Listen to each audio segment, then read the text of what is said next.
Bienvenidos a Bonita Radio. Esto no es un cuento, esta es la verdad. En breves segundos, la periodista Carmen Enita Acevedo estará con ustedes. Bonita Radio está disponible en Facebook, Instagram, Twitter, Spotify, Google Podcast, YouTube, iVoox y iTunes. Agradecemos a nuestros auspiciadores: Vanilla Gift Card, Heart and Lung Institute del Bayamón Medical Center, Juana Díaz Coop y Vega Coop. Nuestras transmisiones son viables también gracias al apoyo de ustedes. Pueden enviar sus donativos accediendo a bonitaradio.net. Allí podrán realizar su aportación a través de PayPal o tarjetas de crédito. También pueden realizar su donativo por ATH Móvil Negocios a la Fundación Periodismo 21. Pueden enviar un cheque o giro postal a PMB número 284, P.O. Box 194000, San Juan, Puerto Rico 00919-4000. Bonita Radio, esto no es un cuento, esta es la verdad.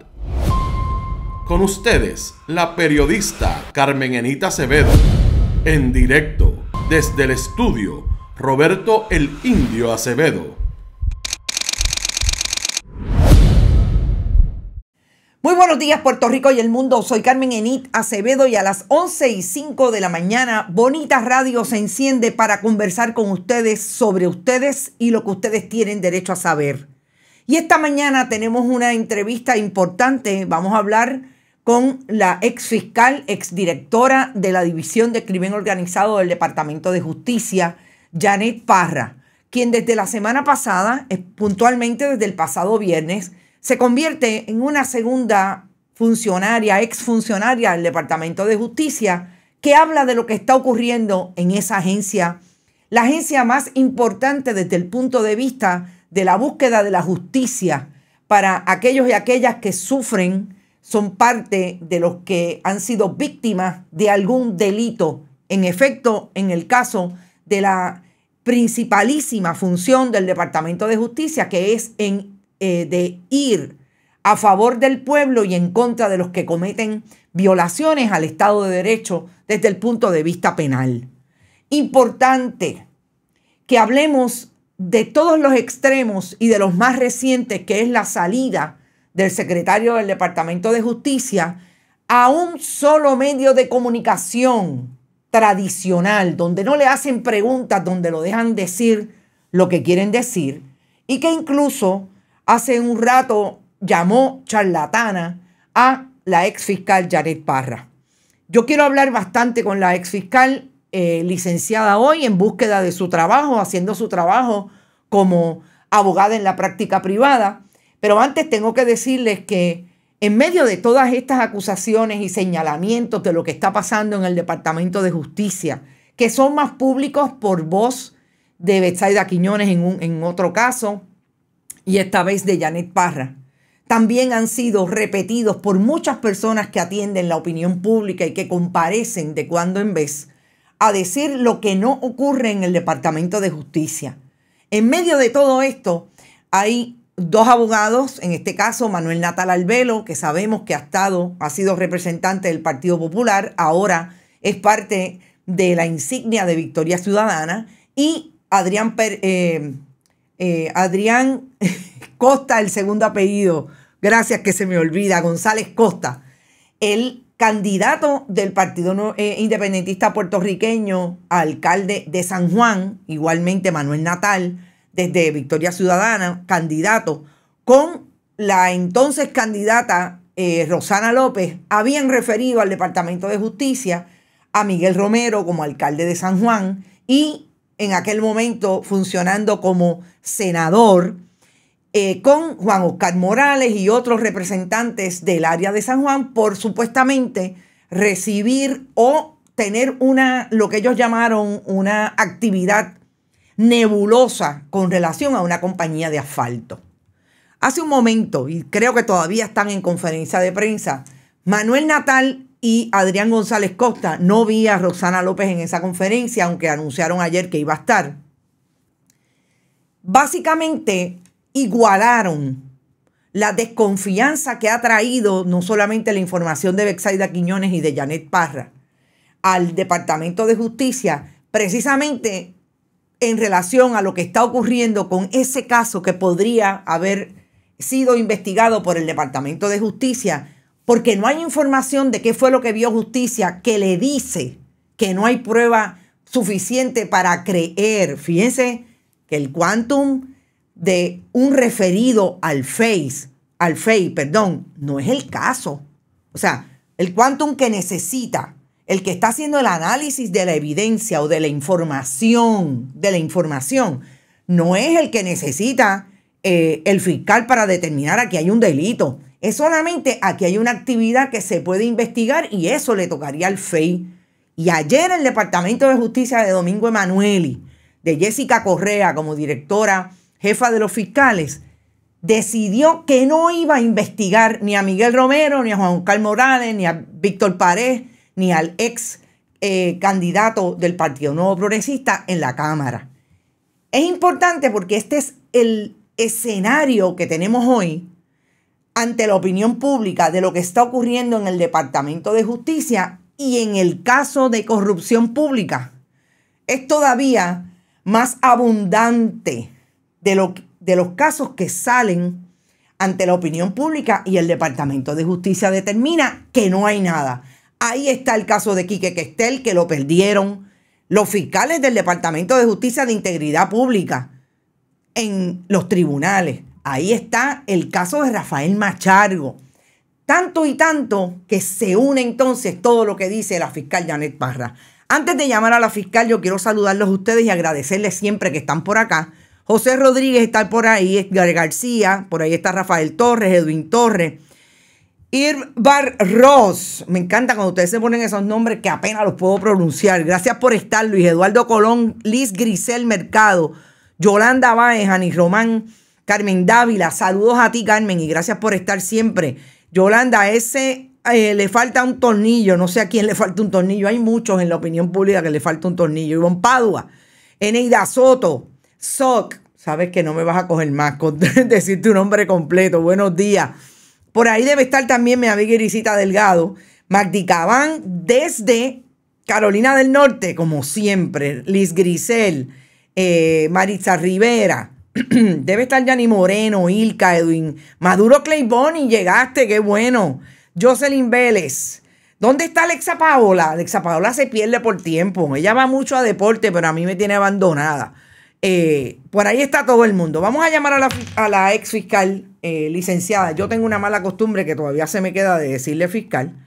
Pero bueno, vamos a llamar a la licenciada. Vamos a hablar largo y tendido con ella. Esperemos que tenga tiempo porque siempre nos ha contestado a las llamadas. Tengo que decir que incluso cuando era fiscal contestó nuestras llamadas, aunque no podíamos hablar mucho en aquel momento. Obviamente, yo soy muy respetuosa del proyecto de cada quien en su profesión, independientemente le gusten o no los medios de comunicación.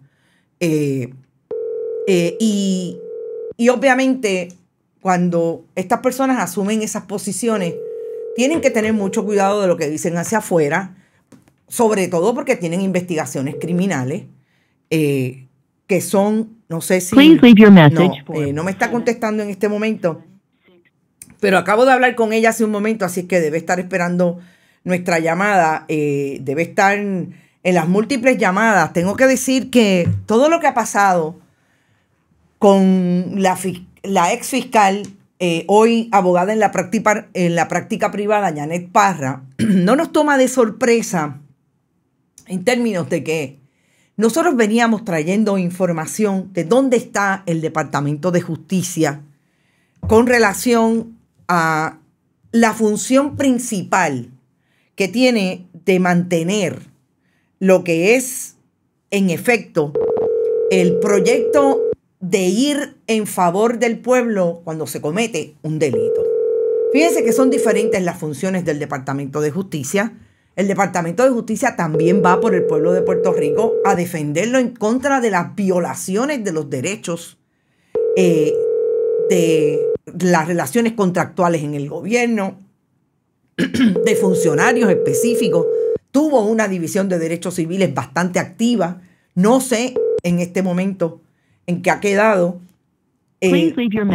no me contesta la licenciada, pero bueno, vamos a hablar un poco en lo que ella nos puede contestar la llamada. Déjenme enviarle un mensaje porque estamos en el aire llamándola. Vamos a ver. Y yo creo que uno de los grandes problemas que tiene el secretario del Departamento de Justicia es no poder articular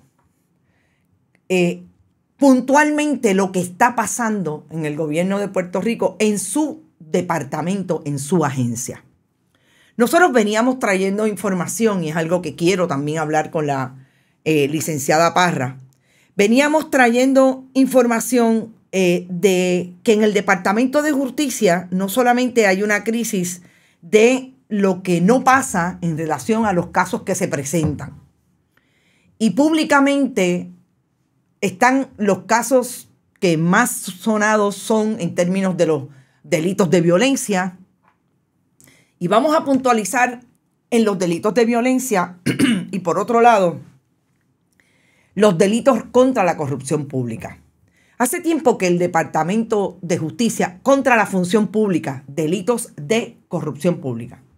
Hace tiempo que el Departamento de Justicia dejó de ser esa agencia que primero investigaba lo que estaba ocurriendo en el mundo de la contratación pública, que se colocó como un esquema a partir de los años 90, y hemos hablado muchísimo de esto, de cómo el gobierno de Puerto Rico se entró en la fortaleza de Pedro Rosselló González con aquel secretario de la Gobernación como Álvaro Cifuentes, todo el esfuerzo de recoger dinero para el partido político a través de los contratistas que se llevaban los grandes contratos del gobierno de Puerto Rico.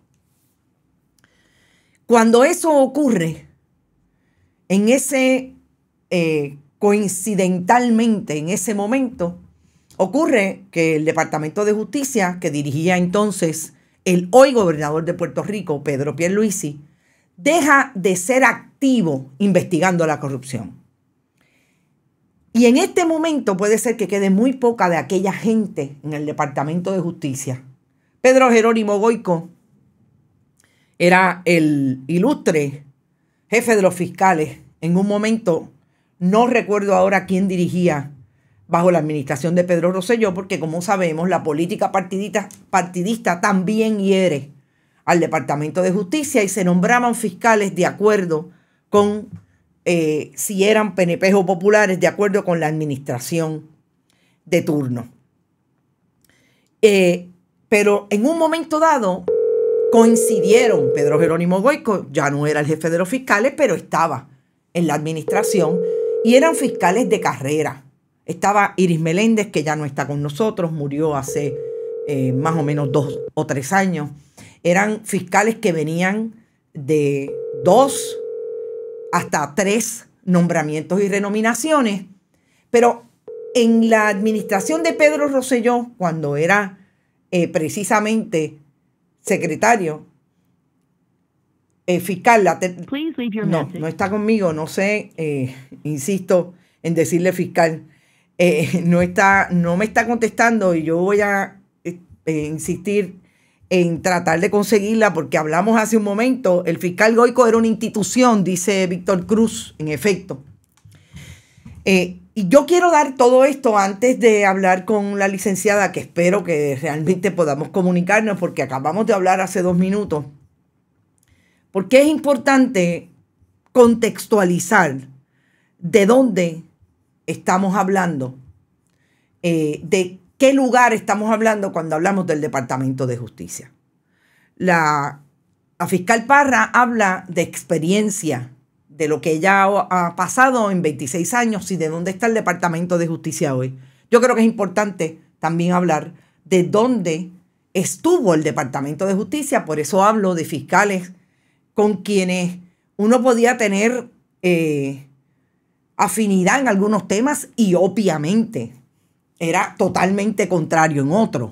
posiciones encontradas. Yo creo que es bien importante también que de aquella fiscalía, incluso del fenecido recientemente ex investigador del Cerro Maravilla, Héctor Rivera Cruz, y otros secretarios y secretarias secretarias hubo una y sabemos que duró 2 minutos gracias a que Carlos Romero Barceló colocó el terrorismo de Estado en el Cerro Maravilla, y sabemos que las diferencias de la entonces nominada secretaria Carmen Rita Vélez Borrás le costó la posición en el Departamento de Justicia ya para los años 70. Y esos secretarios había un caudal intelectual de fondo, había un compromiso de trabajo con esa posición que no muchas veces es bien vista, porque obviamente es una posición en casi todas las miradas de aquellos grandes y aquellas grandes fiscales de mucha fogosidad. Y obviamente hay una contraparte, y el derecho en Puerto Rico es antagónico entre ese abogado que defiende el derecho que tiene el acusado versus el Estado que utiliza toda su maquinaria para tratar de probar un caso contra esa persona. Eso hace la dinámica definitivamente hostil, antagónica. Y vimos en aquel momento que la historia, que la noticia del caso y la fogosidad de aquel fiscal o de aquella fiscal salía al otro día en el periódico. Se veía a las 5, a las 4, a las 5, porque eran los noticieros de televisión, eran en aquel momento a las 5 de la tarde. A las 5 de la tarde. Y para de contar. En este momento, nosotros no vemos esa fogosidad a las 24 horas. Nosotros la vemos casi en directo cuando están en el tribunal, uno defendiendo al acusado y el otro defendiendo la posición del Estado de que tiene evidencia contra ese acusado. ¿Y por qué yo digo esto? Porque mucho de lo que se ha hablado de Janet Parra es que es una fiscal que le gusta los medios de comunicación y que en este momento se ha colocado como una persona que ha hecho manifestaciones en contra del Departamento de Justicia, porque ese es su estilo y esa fue la manera en que incluso manejó su trabajo como fiscal. El problema que tienen los detractores de esa posición es que todos en este momento están jugando el mismo juego. Porque Janet Parra hoy está diciendo algo que no le gusta al Departamento de Justicia ni le gusta al Ejecutivo. Están haciendo una crítica sin entrar en el contenido mismo de lo que está diciendo la fiscal Parra. Y vuelvo a tratar de llamarla porque no me ha contestado el mensaje que le dejáramos, y es súper importante que hablemos con ella. Yo no quisiera hacer análisis hasta no hablar con ella de lo que ha estado diciendo y otras preguntas que yo tengo que para mí son súper importantes, precisamente de ese escenario del Departamento de Justicia cuando entró a ser fiscal hace 26 años y hace 7 meses salió, y el que tenemos hoy. En esas diferencias, yo creo, dice Norma que la hermana de Eliezer Molina era su compañera de trabajo. No me contesta, y bueno, era su compañera de trabajo también como fiscal. Sí, escuché, creo que un video de Eliezer hablando precisamente sobre eso, que su hermana era fiscal y tuvo, de hecho, parece que le quitaron un caso que también estaba investigando. Bueno, yo espero que la licenciada me llame, es importante. Voy a enviarle otro mensaje, si no, pues nosotros seguimos hablando del asunto y damos nuestro análisis de lo que está ocurriendo. Bueno, vamos a seguir. Entonces, decía que si en aquel momento era importante que el público tuviera información de lo que estaba ocurriendo en el Departamento de Justicia es definitivamente diferente al momento en que estamos viviendo hoy.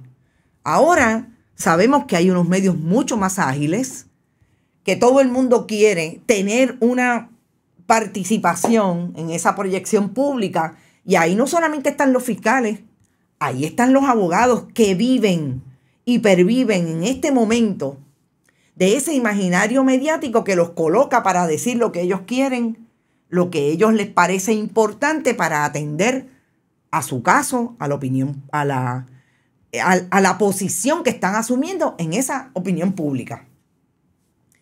Dicho eso, la ex fiscal Parra hizo unas alegaciones precisamente de lo que está pasando en el Departamento de Justicia desde que ella dejó de ser directora de crimen organizado, pero sobre todo de lo que ocurrió allí en el Departamento de Justicia cuando ella le envió una carta al secretario diciéndole al secretario que en efecto había 15 casos de asesinato que estaban listos y no había pasado nada. Que ella los dejó listos.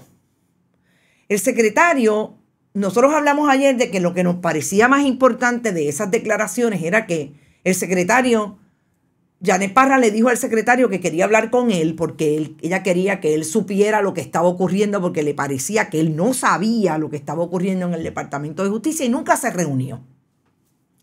¿Qué hace el secretario hoy?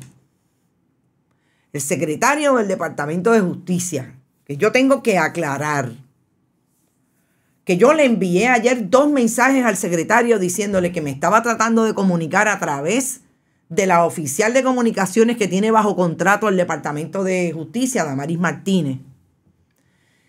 Y no me contestaban no solamente las llamadas, sino tampoco los correos electrónicos, ni tampoco los mensajes de texto. Aquí está la fiscal y voy a hablar con ella.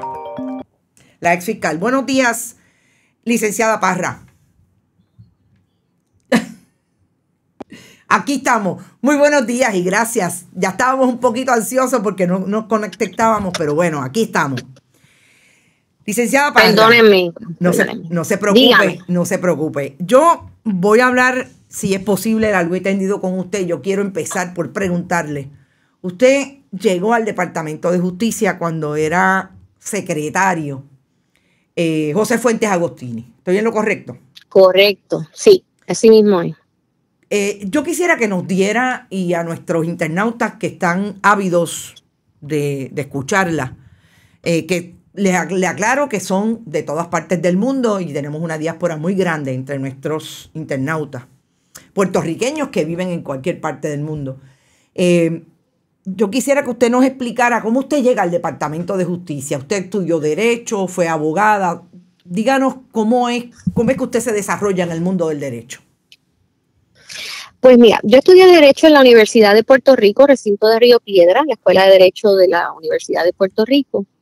De ahí me gradué en mayo de 1995 y en septiembre de ese mismo año tomé mi reválida. En noviembre de ese mismo año llegan los resultados y con el favor de Dios pues pasé mi reválida.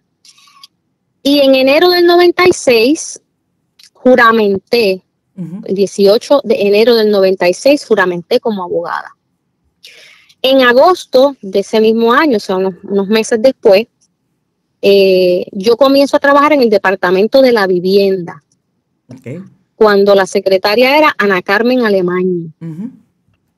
Y ahí estuve en la división legal. Primero estuve en una de las agencias adscritas al departamento, la Administración para la Revitalización de las Comunidades.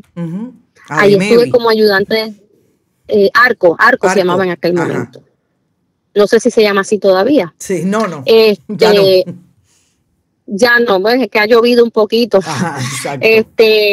Allí estuve de ayudante del director, lo ayudaba en los asuntos legales y estando allí se me transfiere a nivel central para estar en la división legal del Departamento de la Vivienda.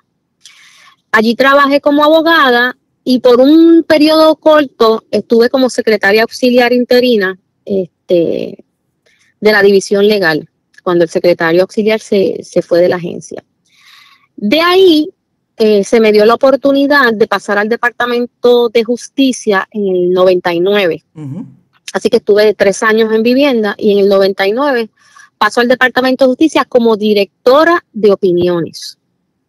La división de opiniones es la que se encarga, pues eso mismo, de dar todas las opiniones del secretario de Justicia. Las agencias de gobierno piden asesoramiento al secretario de Justicia y la división de opiniones es la que genera esas opiniones, entre otras cosas que hace. En el año 2000, el gobernador Pedro Rosselló me nombra como fiscal, que es la función que ejercí, ¿verdad? Hasta mayo de este año, por 22 años. Perfecto. Fíjese que yo voy a hacer un paralelismo. Usted tiene básicamente el mismo perfil profesional, por lo menos de los lugares donde he estado, de Wanda Vázquez Garcet. Así mismo es. Wanda Vázquez Garcet empezó como abogada del Departamento de la Vivienda en la extinta CRUF. Usted... Así mismo. Después se encuentran increíblemente ustedes no solamente en justicia, se encuentran cuando ella era fiscal de distrito de Bayamón y usted era una activa fiscal. Antes que eso, porque cuando yo llego a Bayamón en el 2001, cuando a mí me nombra fiscal, después me fui a Arecibo, a la Fiscalía de Arecibo, porque yo vivía para ese tiempo en Vega Alta, así que la Fiscalía de Arecibo me parecía que era más cercana. Y de Arecibo me envían a Bayamón. Cuando yo llego a Bayamón, me envían a la unidad especializada de violencia doméstica, delito sexual y maltrato a menores. Y quien dirigía esa unidad en ese momento era Wanda Vázquez. Exactamente. Y era menores y delitos sexuales. La fiscal de distrito era Iris Meléndez, en paz descanse. Así que ahí es que yo conozco a Wanda Vázquez cuando yo llego a la unidad especializada y paso a ser una fiscal de la unidad especializada. Exactamente. Entonces, yo le pregunto, de allá al día de hoy, ¿cómo cambió para usted? Usted se fue en marzo del 2022. ¿Cómo cambió? Me fui en mayo. En mayo. ¿Cómo cambió para usted las condiciones de trabajo? Usted puede comparar, porque usted estamos hablando de 2000, 22 años en el Departamento de Justicia, en lo que se conoce como una fiscal de sala. Usted iba a una fiscalía donde le asignaban los casos y usted iba por la mañana, recogía sus expedientes y llegaba.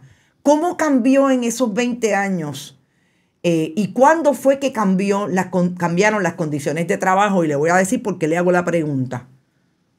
A las 8 de la mañana de hoy yo hablé con una fiscal de sala, y no voy a decir qué fiscalía porque están corriendo a ver quién le da información a la prensa.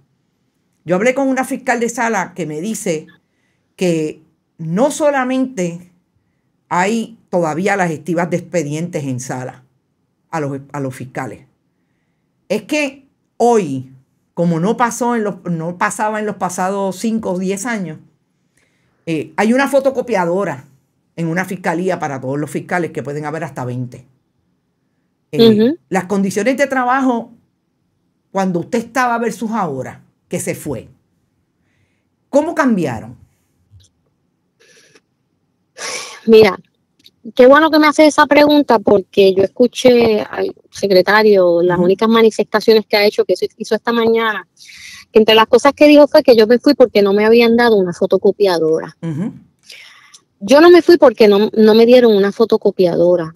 Es que volvemos a lo mismo. El secretario está tan y tan enajenado que no se da cuenta que una fotocopiadora, que una resma de papel, que yo he tenido que llevar papel de baño a la fiscalía porque no había papel de baño. Son condiciones en las que no debe estar ningún profesional.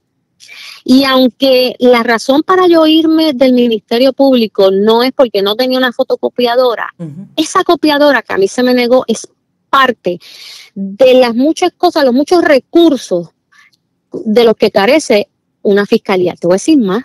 Hay fiscalías que el cuadro telefónico no funciona y que son los fiscales con sus celulares personales los que tienen que hacer las llamadas y las gestiones. Y que hay taquígrafas que tienen que citar a los testigos, policías y testigos de los casos con sus celulares personales porque no tienen un cuadro telefónico. Y que el secretario diga esta mañana que yo me fui porque no me dieron una fotocopiadora, obviamente denota que él no sabe que sus fiscales, su personal, taquígrafas, secretarias, oficinistas, no tienen lo más mínimo para trabajar. Y eso es una vergüenza. Lo más básico. Eso, lo más básico. Más básico. Y yo voy a interrumpirla porque a esta hora, siempre a las 11:30, tengo que decir quiénes están auspiciando precisamente para que el periodismo independiente y contestatario pueda seguir haciendo su trabajo. Y tenemos un nuevo auspiciador y estamos hablando de el Bayamón Heart and Lung Institute. Bayamón Heart and Lung Institute con las nuevas salas de cirugía cardiovascular y torácica y la unidad de intensivo cardiovascular. Gracias a Bayamón Medical Center y obviamente Vanilla Gift Card. Esta Navidad regala libertad de escoger con Vanilla Gift Card. Y continuamos con Janet Parra. Yo le hice esa pregunta porque también no escuché, lo escucho siempre grabado. Escuché y vi la intervención del secretario del Departamento de Justicia, Domingo Emanuel, y que con quien único habla es con un medio de comunicación con el que tiene vara larga porque su oficial de comunicaciones es la esposa de Carlos Díaz Olivo. Y bueno, parece que ahí es donde único lo llevan. Y me llamó la atención que dijera el asunto de la fotocopiadora cuando yo acababa de hablar con una fiscal de sala que me está dando no solamente esa información, que me está diciendo que, como usted dice, la incapacidad de poder reproducir documentos le hace difícil el trabajo a un fiscal o una fiscal que en efecto tiene que no solamente fotocopiar las denuncias, evidencia que le traen los testigos, etcétera. Pero es que me dicen que hay fiscales hoy del Departamento de Justicia que están recibiendo a testigos o a víctimas en lugares que comparten oficinas, que no son oficinas, que son como grandes salones, como las grandes redacciones que habían antes en los medios de comunicación, donde nadie tenía privacidad, pero eso era parte del trabajo periodístico en un momento de las grandes redacciones, que tienen, ni siquiera en la pandemia, tuvieron capacidad de trabajar cuando estaban presencial con mecanismos de higiene para atender la pandemia, porque ahí no solamente entrevistan la prueba, están todos juntos. Esto es a este nivel. A esto ha llegado el Departamento de Justicia, que en un momento dado, yo cubrí el Departamento de Justicia mínimo 12, 14 años. Todas las fiscalías tenían oficinas para sus fiscales. Uh-huh. O sea, tú ibas y hablabas con el fiscal en una oficina y tú sabías que allí estaba entrevistando la prueba y uno podía tener, por ejemplo, muchas veces fui al Centro Metropolitano de Investigaciones y Denuncias y allí entrevisté a quien era su directora, Iris Meléndez Vega, y tenía una oficina, y los fiscales que recibían la prueba tenían una oficina. O sea, ni eso hay en el Departamento de Justicia hoy. Mira, yo te puedo decir por experiencia propia que yo he tenido que compartir oficina con 3 fiscales. Ay, Dios mío. Tú tienes a veces 4 fiscales en una oficinita, 2 escritorios pegados uno al otro mirándose de frente y al lado 2 escritorios pegados mirándose de frente. Cuando tú tienes un caso que tú tienes que entrevistar un testigo, pues tú lo llevas a tu oficina, lo sientas en la silla que está al lado de tu escritorio, pero probablemente los otros 3 fiscales tengan que entrar, salir, buscar expedientes o sencillamente tienen que estar en sus escritorios haciendo trabajo, contestando mociones, ¿entiendes? La realidad es que entonces para tú poder entrevistar un testigo o tienes que buscar una oficina de algunos fiscales que no estén, que estén todos en sala o que estén en el turno O sencillamente a pedirle a tus compañeros que se vayan un ratito en lo que tú puedes entrevistar a la persona, si quieres entrevistar la puerta cerrada. Eso es así. Eso es así. Eso es así, un término de 12 años. ¿Cuánto es el salario de un fiscal? Yo ahora mismo no te puedo, no sé cuánto empieza el fiscal 1. Uh-huh. Yo era fiscal 4. Sí, yo soy fiscal 4, o era, ¿verdad? Fiscal 4, y yo me ganaba $7,317.33 mensuales. Eso obviamente le quitas el 30% de las deducciones. Y quizá un poquito más, porque de esos $7,317.33, a mí me sacaban para Asociación de Empleados de Lela, Asociación de Fiscales, Plan Médico, Seguro Social, Retiro y contribuciones. Uh-huh, exacto, sí. De las que me acuerdo. Las deducciones. Entonces, para que tú tengas de contribuciones nada más, a mí me sacaban casi $12,000 al año. Así que cuando tú vienes a ver, el cheque que tú recibes quincenal es mucho menor que esa cifra. Claro. Y ahora, un poco, yo quisiera entrar en materia de lo que usted ha dicho, que obviamente nuestros internautas están claros, lo hemos discutido ayer desde el punto de vista de su video, de lo que ha dicho, incluida la fiscal Betsaida Quiñones, ubica y coloca a algunas personas entre ellas la ex gobernadora sucesoral, que fue fiscal de distrito de Bayamón, que fue jefa del departamento, o sea, secretaria del Departamento de Justicia, e igualmente jefa de una división como fue la División de Delitos Sexuales y Menores, que era súper importante en el Departamento de Justicia en un momento dado. Las alegaciones de la fiscal Quiñones se parecen a las suyas desde el punto de vista del manejo y del trato de algunas funcionarias. En el caso de Olga Castellón son bastante específicas.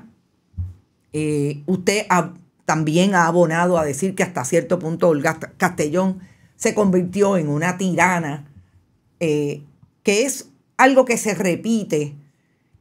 Por lo menos yo he hablado con 2 o 3 personas y parece que la actitud de Olga Castellón en funciones era, usted le llama tirana, ¿verdad? Yo puedo decir difícil en el trato con los fiscales.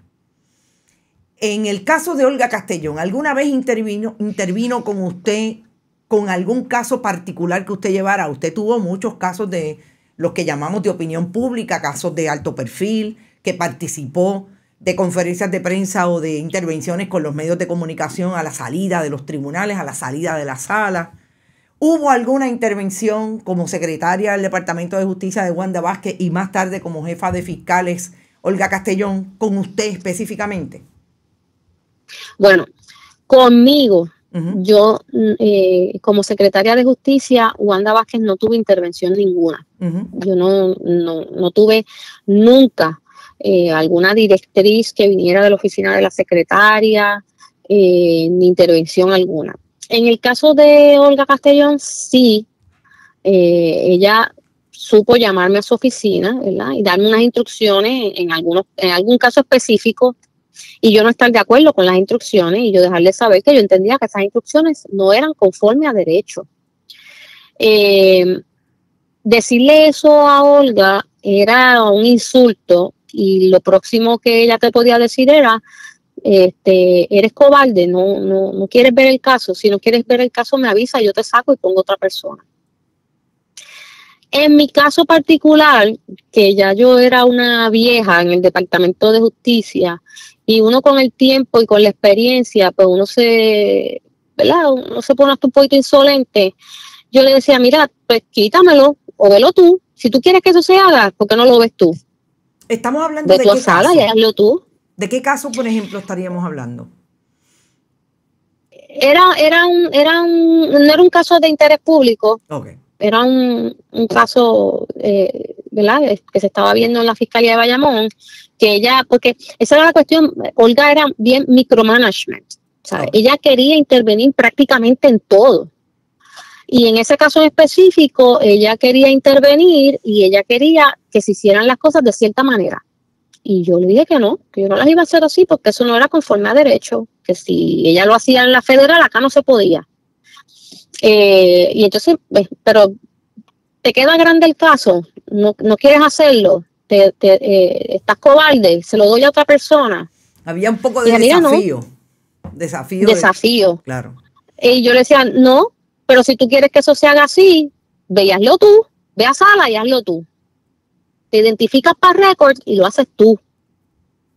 Y entonces había esa intransigencia, esa cuestión de que tú le ibas a hablar a ella y ella te decía, ten mucho cuidado como me vas a hablar, lo que vas a decir. Sí recuerdo una vez con un testigo que lo trató horrible. Y era un joven que tenía ADD y se le hacía difícil en algunos momentos contestar a las preguntas de ella porque estaba usando un lenguaje bien rimbombante que yo sabía que el chamaquito no lo entendía. Y yo intervení y le dije, no, espérate un momento, él no te entiende. ¿Cómo que no me entiende? Y entonces no te está entendiendo. Él no habla español. Bueno, él habla español, pero no habla ese vocabulario con el que tú estás. Si tú me lo permites, déjame yo entrevistar al testigo. Y me acuerdo que me senté frente a frente al testigo y le dije, olvídate de ella, olvídate que ella está ahí, vamos a hablar tú y yo. Y empecé a hablarle al testigo en un lenguaje más juvenil, en un lenguaje que sin usar palabras rimbombantes, y el testigo me entendió perfectamente. Entonces, cuando tú tienes una persona así que es tan, yo no sé si ella pensaba que siendo dura iba a conseguir más de la gente. Y en muchas ocasiones le dije, Olga, tú no acabas de entender que tú consigues más con miel que con miel. Y yo tengo la certeza de personas que salieron llorando en su oficina porque era una persona maltratante. Era una persona maltratante.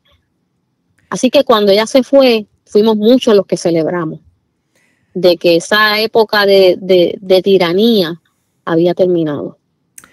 Licenciada, entrando un poco en materia de lo que usted ha dicho que tiene que ver con la División de Crimen Organizado, lo que habla de los 15 casos que están o no están listos. Yo escuché al fiscal Alberto Miranda Smith, es un fiscal de carrera. Estuve escuchando, estuve haciendo la investigación que debemos hacer todos los periodistas de quién está hablando en este caso. Y en efecto es un fiscal de carrera, nombrado más o menos para el tiempo suyo. No sé, y es lo que debo estar ahora mismo, tengo una fuente buscándome porque no hay información digital en el registro del Senado de Puerto Rico, si en efecto fue renominado y se le vence el término próximamente. Yo le escuchaba... Él está en espera de un nombramiento. Está en espera de un nombramiento. Porque es que eso era lo que yo quería reconfirmar. Yo le escuchaba repitiendo un discurso que es un discurso sin fundamento en términos del contenido. A mí nadie, o sea, yo no lo he escuchado diciendo este caso, y yo, como le dije ayer a usted y lo repito aquí, yo no estoy pidiendo que nadie me diga cuál es el asesinato que no se ha radicado y está completo, porque yo sé que las investigaciones son confidenciales y todo eso lo respetamos. Pero es que yo no escucho que nadie, ni siquiera Jessica Correa, me diga algo sustantivo para decir que lo que usted está diciendo de los 15 casos no es cierto.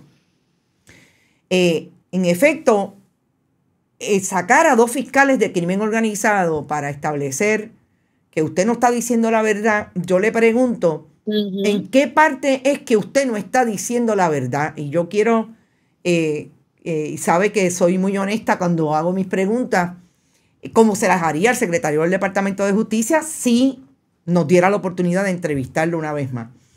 ¿En qué parte es que usted no está diciendo la verdad? Mira, es bien interesante escuchar al compañero Alberto Miranda, que lo que hizo fue confirmar lo que yo dije. O sea, están todavía haciendo gestiones. Yo me fui hace 7 meses. El primer mensaje que yo le envié al secretario sobre estos casos de los que la fiscal no le había hablado fue hace 9 meses. La fiscal sabía de estos casos hace más de un año. Entonces, ¿por qué todavía estamos haciendo gestiones que pudieron haberse hecho durante todo este año? ¿Y por qué todavía, después de 7 meses de yo haberme ido, están haciendo gestiones?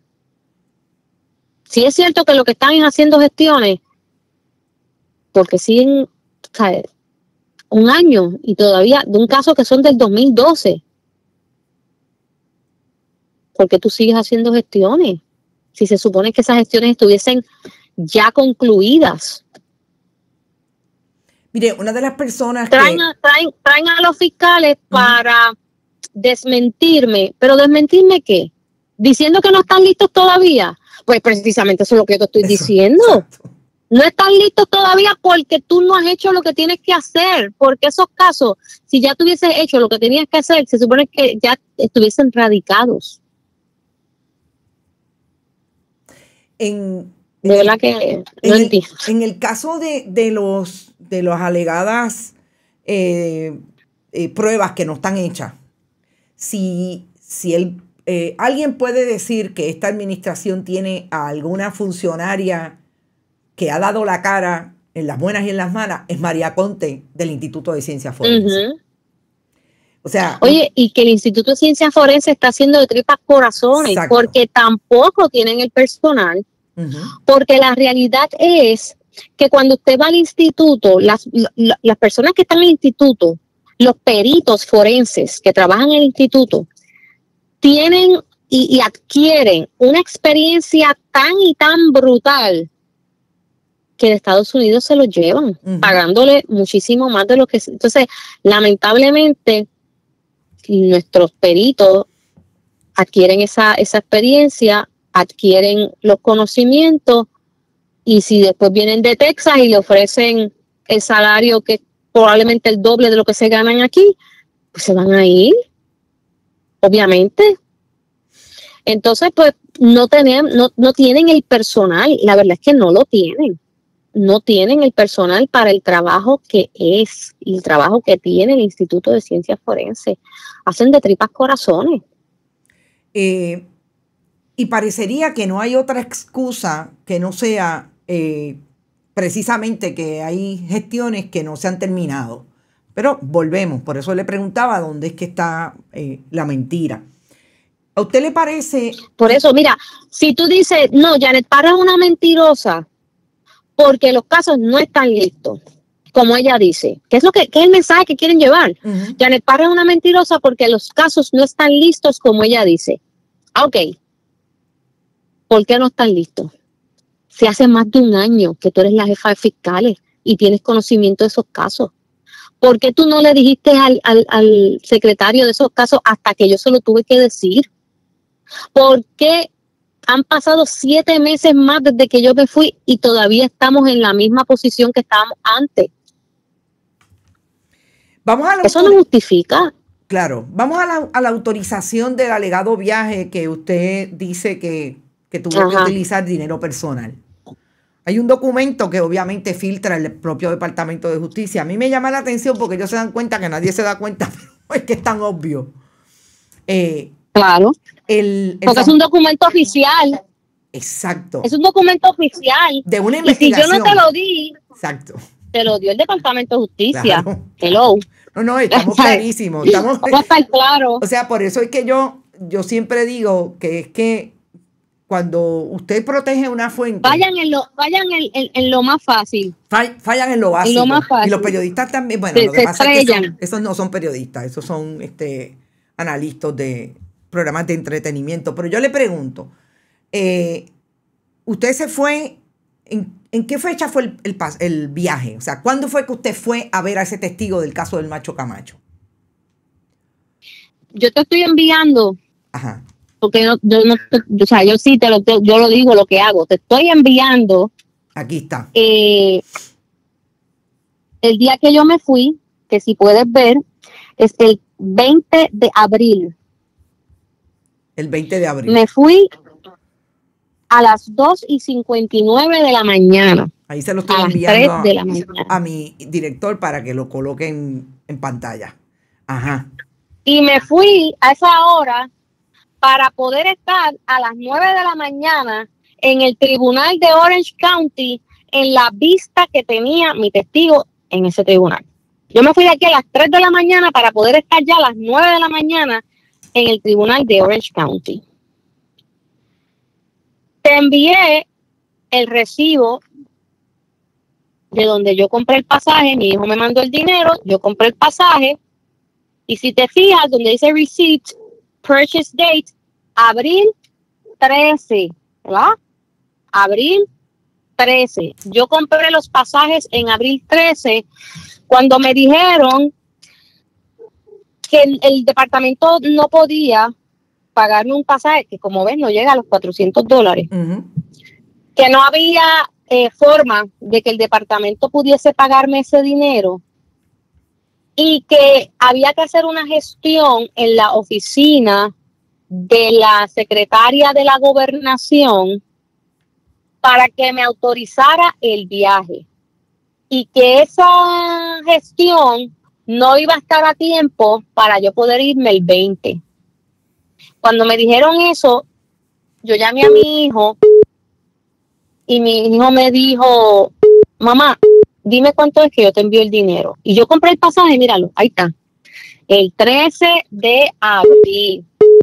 Ellos envían un documento donde ellos básicamente lo que están diciendo es, y si te fijas el documento, ese documento dice, autorización de viaje oficial fuera de Puerto Rico. Y es del 19 de abril. Y es un análisis. Me corrige. Del 21 de abril. Del 21 de abril. O sea, ya usted había comprado los pasajes. Ya yo estaba en Orlando. Yo me fui el 20. Yo me fui el 20 a las 3 de la mañana. Y al otro día de ya yo estar en el viaje, es que ellos me aprueban. La oficina de la secretaria de la gobernación me aprueba el viaje. Y si tú te fijas, eso es una aprobación del viaje por la cantidad que yo gasté en el pasaje. ¿Por qué? Porque cuando yo dije, ¿sabes qué? Mira, yo le dije a la jefa fiscal, mi hijo me va a pagar el pasaje, yo me voy.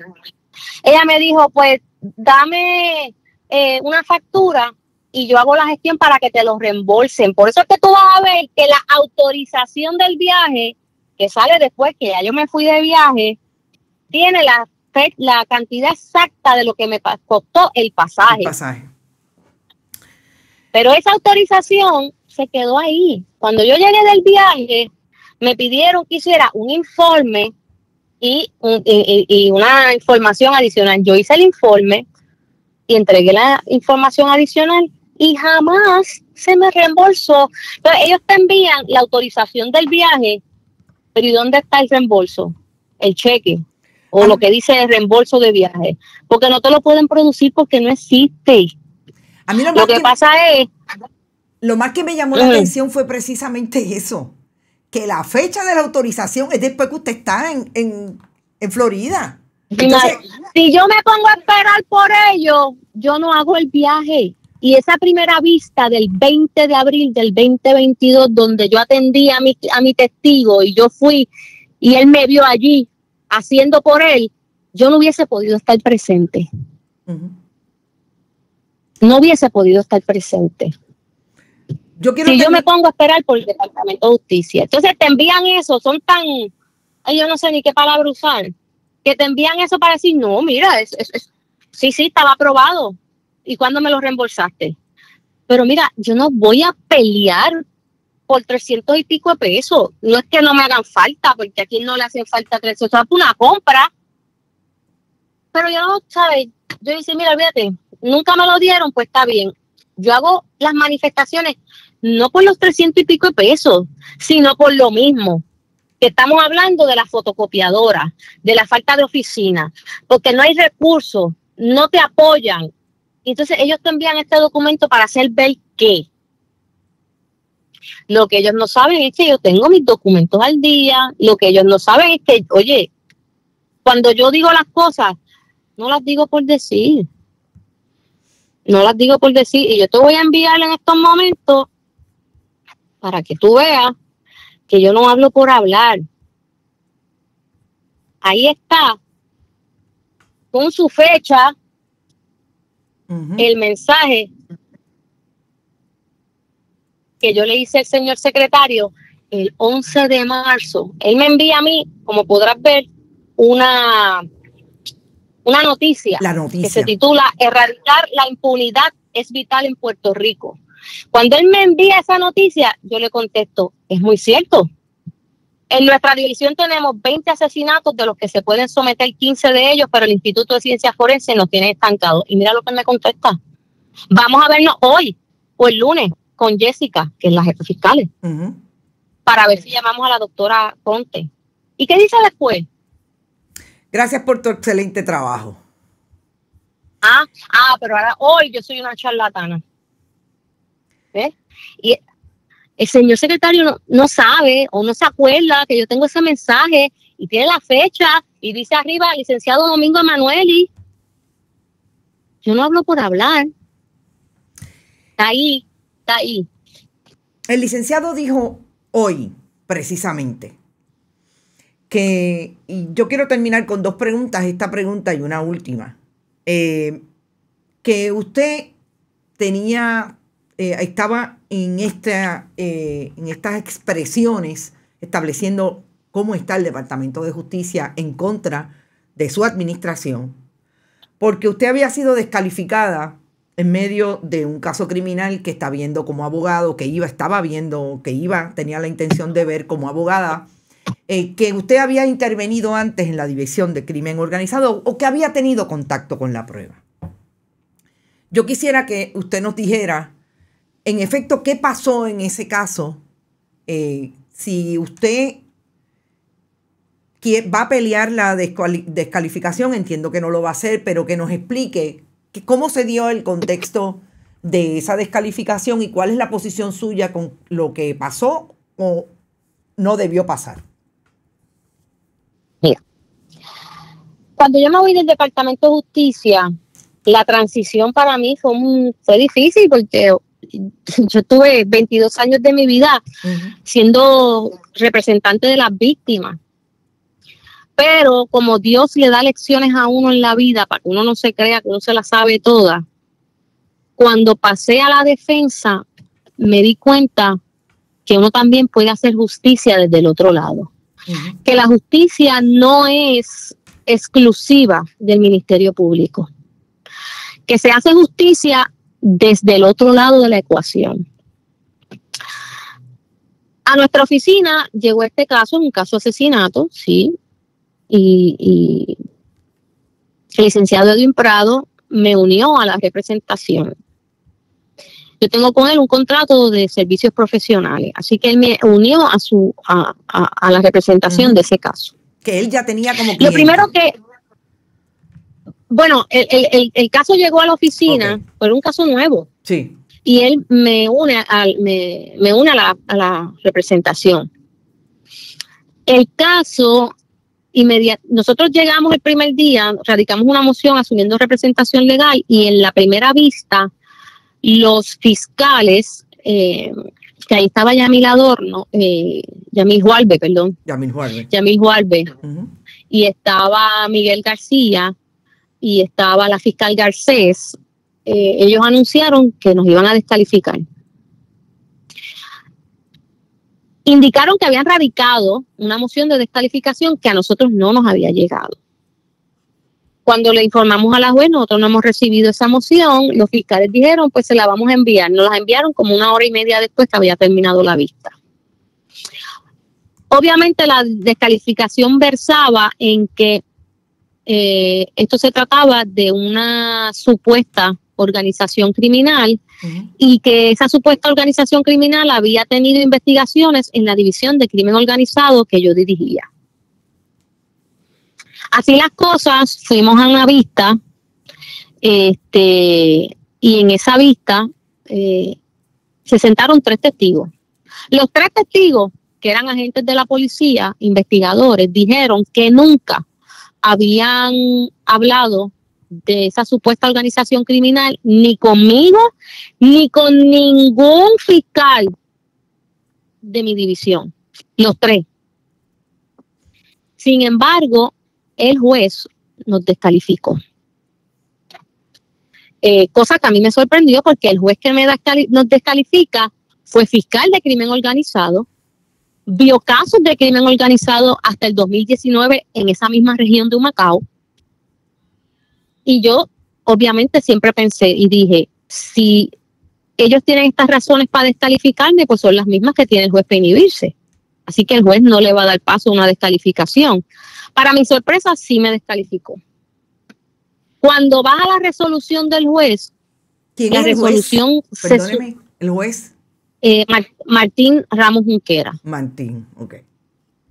Que usted lo busca y va a ver, en el 2019 resolvió un caso de crimen organizado en la región de Humacao. Ah, ok. Y un caso de interés público.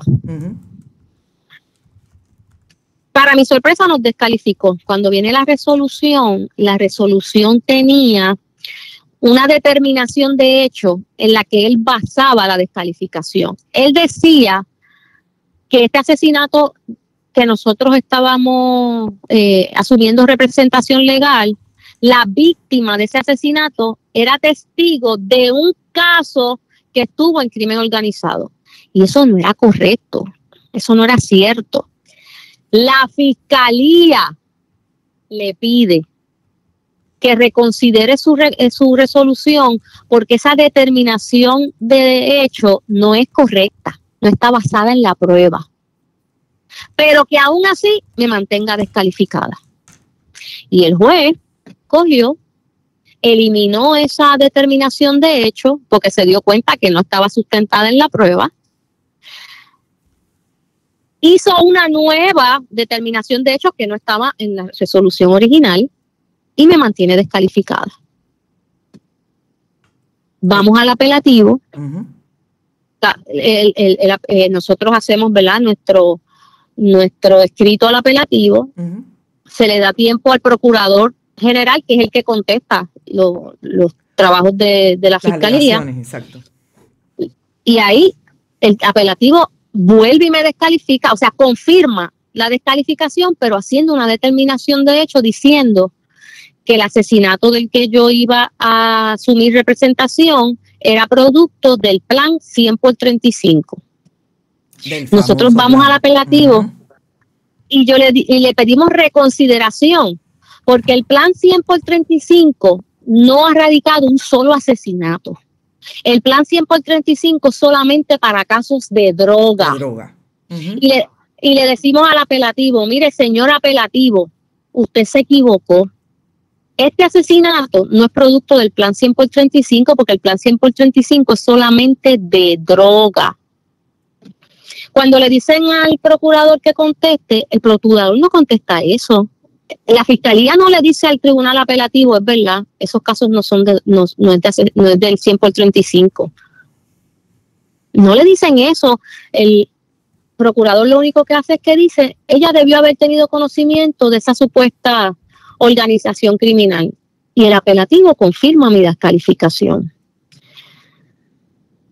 Yo tengo información fidedigna de que cuando se estaba viendo en Humacao nuestra descalificación, los fiscales llamaron a un fiscal de la División de Crimen Organizado para que dijera las investigaciones que había de esa organización en nuestra división. Y ese fiscal le dijo, yo no puedo decir eso, porque eso no es verdad.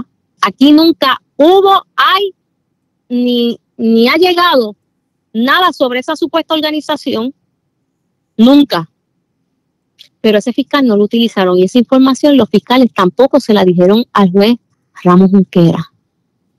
O sea que esa es la descalificación de la que habla. Son fiscales Son fiscales que llaman a otro compañero para que mienta en relación a la información que tenía crimen organizado, que no era cierto, que esos casos habían llegado allí. O sea, que le mintiera al procurador. Yo no diría que ellos llamaron para que ellos mintieran. Ellos llamaron para que él dijera, mira, esta organización estuvo en crimen organizado, ¿verdad? Ven y dilo. Y el fiscal dijo, no, eso no es verdad. Esta organización nunca ha estado en crimen organizado. Nosotros nunca hemos trabajado nada de esa supuesta organización. Pero lo que hicieron fue que se quedaron calladitos y siguieron con la descalificación a nivel de instancia. Y esa información no se la dieron al juez. Claro. Esa información no se la dieron al apelativo. Y yo me vengo a enterar después. Y yo dije, mira, ¿sabes qué? Eso es un caso de los muchos que yo espero que algún día lleguen. Uh-huh. Deja eso, yo no voy a seguir peleando. Pero y fíjate, todos estos días yo no he hablado de eso. Pero entonces hoy viene la fiscal, Jessica Correa, a decir que yo estoy mordida porque tú me descalificaste. Exacto. Pero que a ti no te da vergüenza, sabiendo que eso, cómo fue esa descalificación, a ti no te da vergüenza decirlo y utilizar eso como argumento. Pues entonces estamos peor de lo que yo pensaba. Porque tú eres capaz de que teniendo información de que eso no es cierto, utilizar eso para tratar hoy de manchar mi imagen. Pues entonces yo te voy a contestar. Yo no había hablado de eso, pero ya que tú lo traes, pues yo te voy a contestar. Como contesté, el documento ese está haciendo ver que sí, que pagaron el viaje. Claro. Y yo obviamente, usted si tuviera que recurrir en una querella ética, quien resuelve las querellas éticas es el procurador. Pues ya tú lo dijiste. Exacto. Entonces, pues, es el cabro velando las lechugas, el que ya una vez pidió que la descalificaran. Pues, ¿qué yo voy a hacer? Imagínate. Pues yo dije, mira, olvídate de eso, dalo por perdido. Porque, ¿a dónde yo voy a ir a querellarme de esa conducta? ¿Al procurador? ¿Y quién contestó la moción? Uh-huh. El procurador. Entonces, ¿qué voy a hacer? ¿A dónde voy a ir yo? ¿A dónde? Pues mira, olvídate.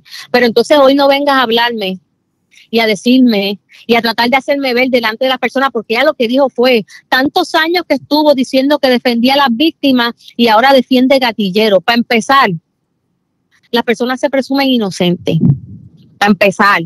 Y en segundo lugar, que tú hagas esas manifestaciones de un caso que se está viendo ahora mismo en Humacao, pues deja mucho que desear de ti éticamente. Yo no me voy a quedar callada, yo te voy a contestar, porque me parece una despachatez que tú te atrevas a utilizar eso para manchar mi nombre, cuando aquí el único nombre que debe estar manchado es el del Departamento de Justicia, cuando se atreve a hacerle eso a una persona que estuvo ahí 22 años.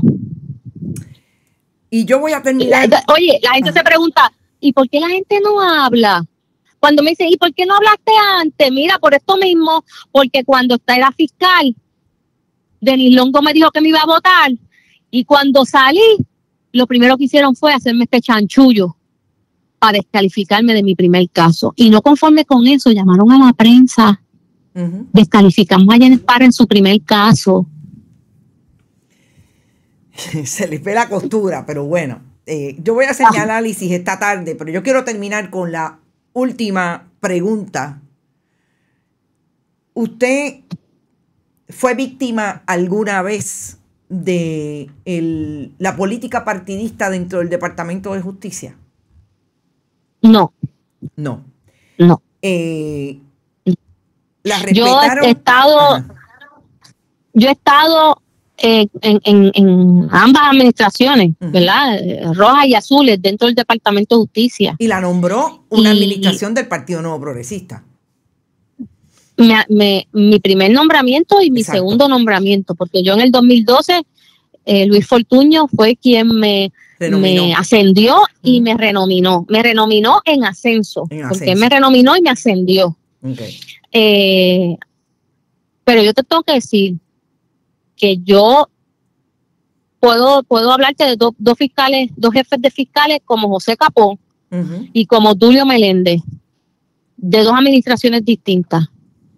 Y personas que me trataron con respeto, personas que me dieron su confianza, personas que eran jefes de fiscales. Ahí te puedo decir, eso eran jefes de fiscales. Personas a las que yo miraba y miro con admiración y con respeto, y personas que tú dices, yo quiero emular a este señor y a este señor. Y yo no puedo decir nunca que se me trató mal por cuestiones partidistas. Es más, yo te podría decir que los míos me han tratado peor que los otros. Que la administración que me nombró me ha tratado peor, porque mira, ¿qué te puedo decir? Pero por partidismo no ha sido.